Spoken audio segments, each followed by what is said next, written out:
This is Sheshachalam from Master Guide Mysore. Today we are going through another chart, a case study on early marriage and childbirth.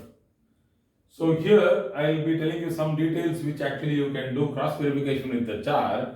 I will not go into too much of it because it will be cramped up. So I will not try to cramp up too many things here. But let me do at least one thing slowly. So I have given the some checkpoints as to what we call as thumbnails. If these things work, these have to work. If these things work, only then the theory of what I am trying to tell, that this is how the prediction technique has to be applied to understand early marriage, can be applied, or else it fails. If it is applying only in one chart and not to the other 99 charts, then what's the use of giving you a parameter? So these are the parameters. You know that there should be retrograde planets, or there should be a strong 8th house, on 8th lord presence, Saturn, Dasha and transit we have to check, and the 12th house. So all this, let us see whether it suits into the chart. So this is the chart of a female born in the year 1977, got married in Feb 1999. Before she was 22, she was 21 years old, some 21 and a half. So it's early marriage, and also she has 3 children, all sons. So one in May, one in the month of May 2000, second one in September 2001, and the third one on November 2006. So I will give you the details. I have written down the details. I think people can see that, but still let me explain it to you in detail. The ascendant falls in the sign of Cancer, that is moon, and the 7th house falls in Capricorn. So 7th house falls in Capricorn, 8th house falls in Aquarius. The lord of both the 7th and the 8th is Saturn, which is sitting in the ascendant. They are not very close together. That can be understood from the Navamsha.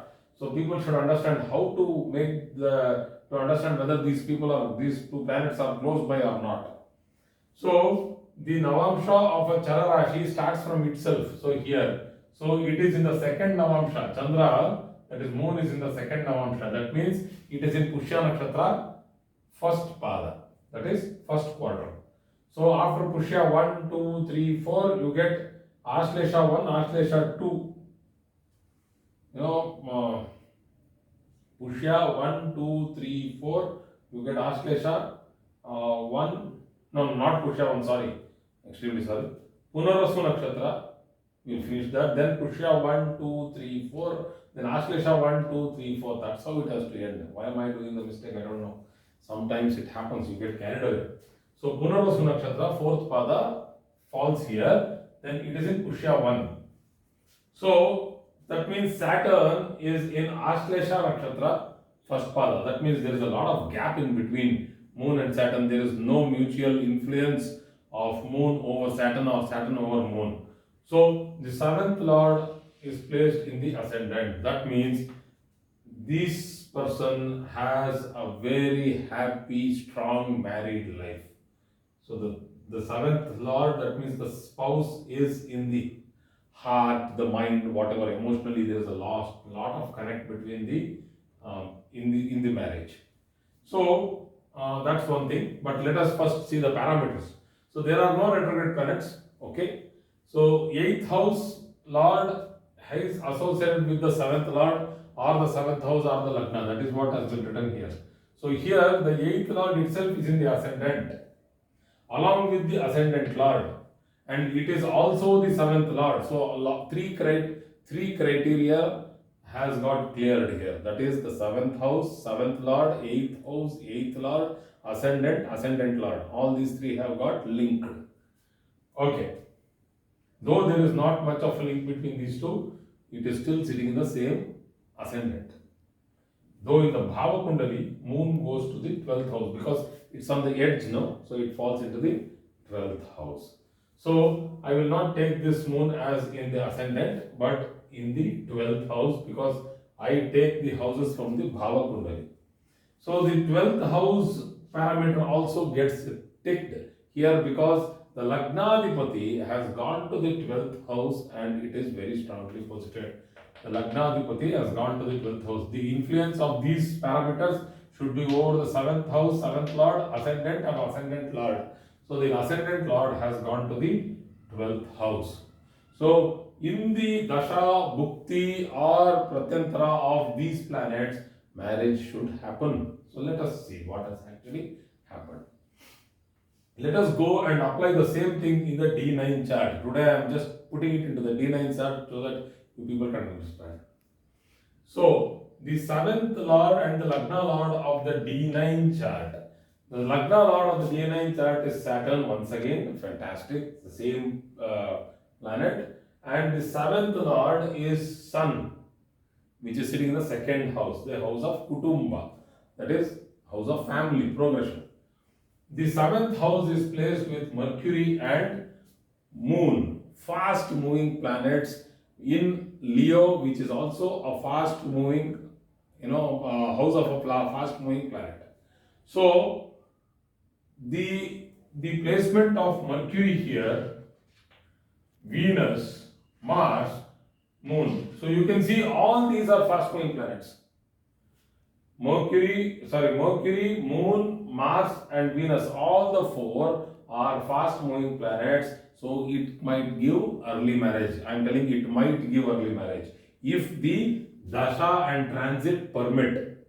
Because if the Dasha was something else, let us say Jupiter Dasha was running or some other Dasha was running like Rahu or Ketu, why should it happen? But here the beauty is that Mercury Dasha was operating.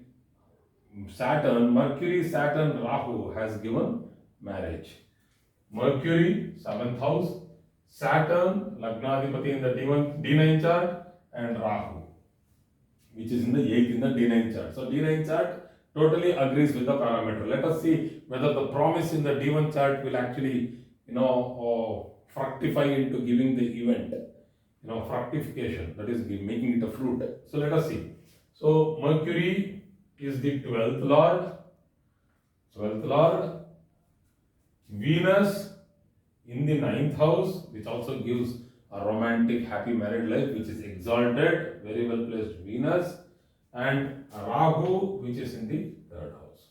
So a very strong placement of Mercury, Venus and Rahu has given a beautiful marriage in a very young age of 21, and after that you can see it in the North Indian chart also that Saturn and Moon combination has given rise to an early marriage in this case, because there is a promise in the D9 chart where you have fast moving planets associated in the 1-7 axis, where all the fast moving planets are sitting there and they are well posited. They are not negatively posited, they are very beautifully posited. So going to the childbirth, you can see that 5th, that is May 2000, Mercury, Venus and Jupiter has given a childbirth. So Mercury, Venus and Jupiter, which are actually aspecting the 5th house, sitting along with the 5th lord.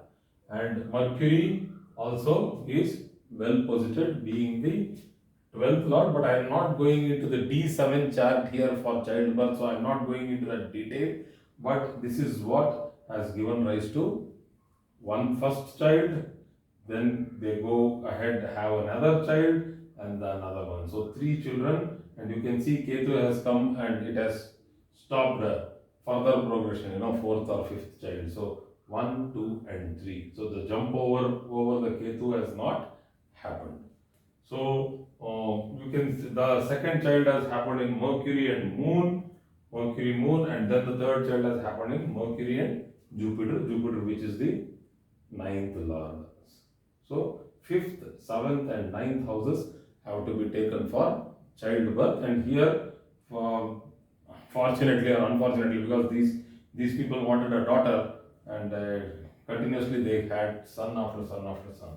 So they have 3 sons there, all 3 male children. So they wanted a daughter. So very recently I had met them. So The point is that this chart is a very strong chart for us to understand how come a marriage can happen, early marriage can happen, even if there are no retrograde planets. So it's not that always their seventh house or the seventh lord or the axis of the first and the seventh has to be locked with the retro planet. It's nothing like that. So if the other parameters, no, the eighth house, the 12th house, Saturn and the Dasha transit are favorable, and also because of the fast moving planets influencing the first and the seventh, there is a very good, this chart is a very good example for an early marriage and childbirth.